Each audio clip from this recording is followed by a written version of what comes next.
Gujarat high court में मोदी जी के degree वाले मामले की सुनवाई है। मोदी जी ने नोटबंदी करी। लोगों का मानना है कि 8 लाख करोड़ रुपए का घोटाला है और साथ में लोगों का ये भी मानना है कि चूंकि मोदी जी कम पढ़े लिखे हैं, उनको समझ ही नहीं थी कि वो कर क्या रहे हैं। उन्होंने बिना किसी से सलाह किए और बिना समझे इतना बड़ा कदम उठा लिया जिससे पूरे देश की अर्थव्यवस्था चरमरा गई है। लोगों के व्यापार बंद हो रहे हैं, धंधे बंद हो रहे हैं और अभी भी अपनी जिद पे अड़े हुए हैं, इसको वापस नहीं लेना चाहते। वो समझ ही नहीं पा रहे कि इसके कितने बड़े दुष्परिणाम हो सकते हैं। तो अब लोग जानना चाहते हैं कि आखिर मोदी जी कितने पढ़े लिखे हैं। अपने भाषणों में वो कहते रहे हैं कि मैं स्कूल के बाद कॉलेज नहीं गया, लेकिन फिर उन्होंने दिखाया कि मैंने कॉरेस्पॉन्डेंस से डिग्री करी थी, लेकिन बाद में निकल के आ रहा है कि उनकी डिग्री फर्जी है। सेंट्रल इंफॉर्मेशन कमीशन ने ऑर्डर पास किए थे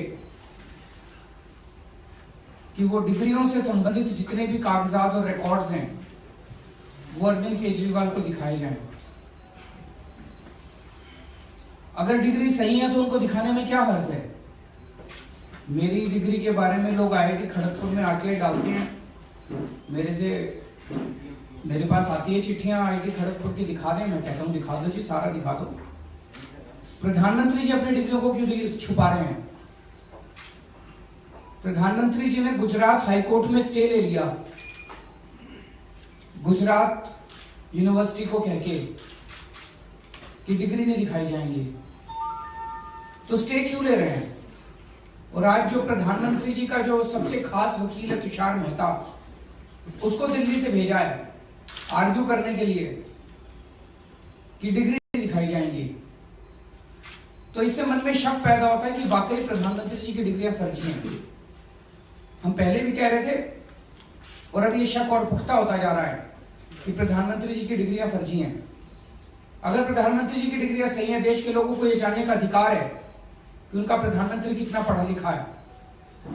ये तो सबसे मौलिक अधिकार है। लोग जानना चाहते हैं कि इतने बड़े बड़े जो कदम उठा रहे हैं वो बिना सोचे समझे उठा रहे हैं। पूरे देश को उन्होंने मुसीबत में डाल दिया है। लोग लंबी लंबी लाइनों में खड़े हुए हैं। क्या वो अर्थव्यवस्था समझते भी हैं, या उन्होंने ऐसे ही बिना किसी से सोचे समझे बस अमित शाह से सलाह करके और पूरे देश को उन्होंने गर्त में धकेल दिया? तो मैं मांग करता हूं कि आज गुजरात हाई कोर्ट में तुषार मेहता, मोदी जी के वकील, जाके कहें कि हम डिग्री दिखाने के लिए तैयार है जी, डिग्री सही है। दूध का दूध पानी का पानी हो जाएगा। अगर डिग्री सही है तो दिखा दें। दूसरा, अब ये 12.5 लाख करोड़ रुपए तो इकट्ठे हो गए।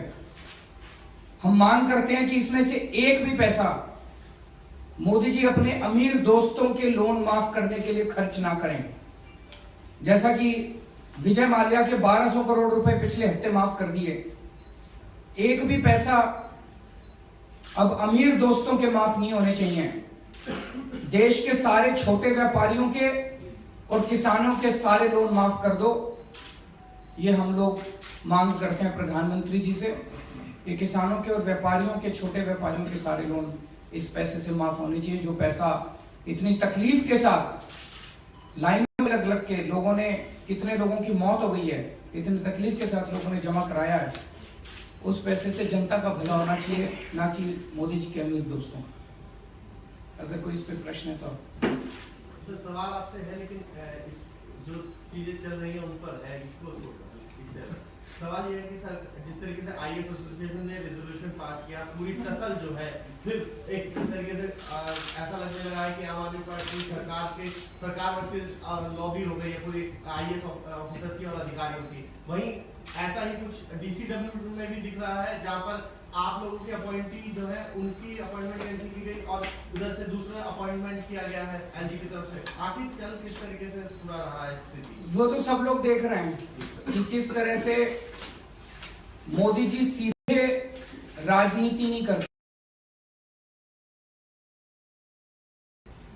एसोसिएशन भ्रष्ट और निकम्मे अफसरों को बचाने की संस्था बन गई है। एक आईएएस अफसर एलएनजेपी हॉस्पिटल में डॉक्टरों की नेग्लिजेंस से अगर एक मौत हो जाती है, दिल्ली के हेल्थ सेक्रेटरी को वहां पहुंचने की निर्देश दिए जाते हैं। दिल्ली का हेल्थ सेक्रेटरी कहता है जी मेरे पास गाड़ी नहीं है। क्या ये सही बात है? ऐसे हेल्थ सेक्रेटरी को तो सख्त से सख्त सजा मिलनी चाहिए। ऐसी सजा मिलनी चाहिए कि भविष्य के अंदर कोई आईएएस अफसर इस किस्म की इनसेंसिटिविटी ना दिखा सके।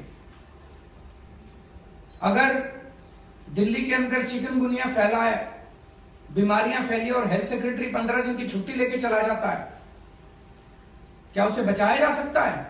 बिल्कुल नहीं बचाया जा सकता। तो ऐसे निकम्मे, भ्रष्ट और इनसेंसिटिव आईएएस अफसरों को बचाने के लिए अगर आईएएस एसोसिएशन काम कर रही है तो वो पूरी आईएएस सर्विस के ऊपर धब्बा लगा रही है आईएएस एसोसिएशन। मैं पूछना चाहता हूं आईएएस एसोसिएशन से, क्या उन्होंने चर्चा करी कि मोहल्ला क्लिनिक के ऊपर एलजी साहब ने फाइलों पे रोक लगा दी है, उसके बारे में क्या किया जाए? क्या उन्होंने चर्चा करी कि दिल्ली की सारी अनऑथराइज्ड कॉलोनीज के विकास के ऊपर एलजी ने रोक लगा दी है फाइलों पे, उस पे क्या किया जाए? क्या उन्होंने पब्लिक इंटरेस्ट के एक भी मामले के ऊपर चर्चा करी? नहीं करी। तो उन्हें पब्लिक से कोई लेना देना नहीं है। मेरा घोड़ा, मेरा गाड़ी, मेरा बंगला, बस इतना चाहिए। तो पूरी की पूरी जो आईएएस सर्विस जब मैंने ज्वाइन की थी उस टाइम लोग कहा करते थे कि आईएएस में जा रहे हैं, आईआरएस में जा रहे हैं, देश की सेवा करेंगे। अब सेवा तो गई कहीं और। अब तो यह है कि जो भ्रष्टाचार करे उसके खिलाफ काम, उसके खिलाफ एक्शन होगा तो सारी आईएएस एसोसिएशन खड़ी हो जाती है। चोरी और सीना चोरी ये बर्दाश्त नहीं करेंगे। उसमें हो गया बस। मैंने बोल दिया सर, एक बार और मेरा उठा लेना यूट्यूब के ऊपर है। Thank you.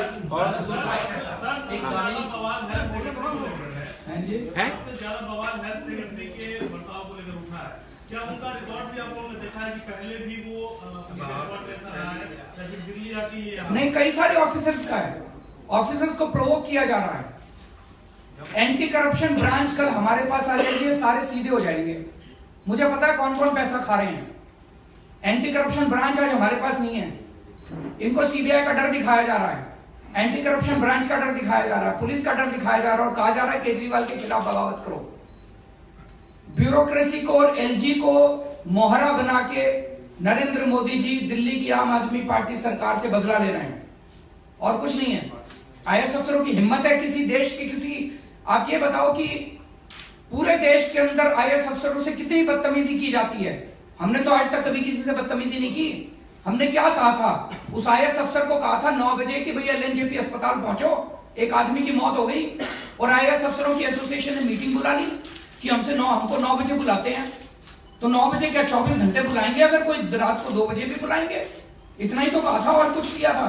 दूसरे कर्नाटका के अंदर इधर उधर कितनी खबरें आती हैं, आईएएस अफसरों के साथ बदतमीजी की जाती है। कभी आईएएस एसोसिएशन ने मीटिंग करी? नहीं करी। तो आईएएस अफसरों से मीटिंग कराई जा रही है, धमकी देके कराई जा रही है। एलजी साहब करा रहे हैं, पीएमओ के कहने पे करा रहे हैं कि मीटिंग करो, केजरीवाल को गालियां दो, नहीं तो तुम्हारे खिलाफ सीबीआई लगा देंगे, तुम्हारे खिलाफ एंटी करप्शन ब्रांच लगा देंगे। सर क्या एक्शन लेंगे आईएएस अधिकारियों के खिलाफ इस तरह के जो भ्रष्ट है? हमारे पास पावर ही नहीं है जी। सुप्रीम कोर्ट कल पावर दे देगा, देखो ये ठीक हो जाएंगे, लाइन पे आ जाएंगे सारे आईएएस अफसर। अभी ऑर्डर आ जाए, ऑर्डर के बाद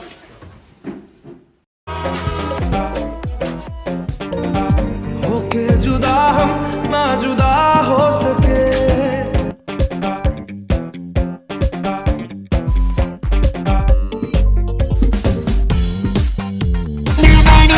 सब पहचान के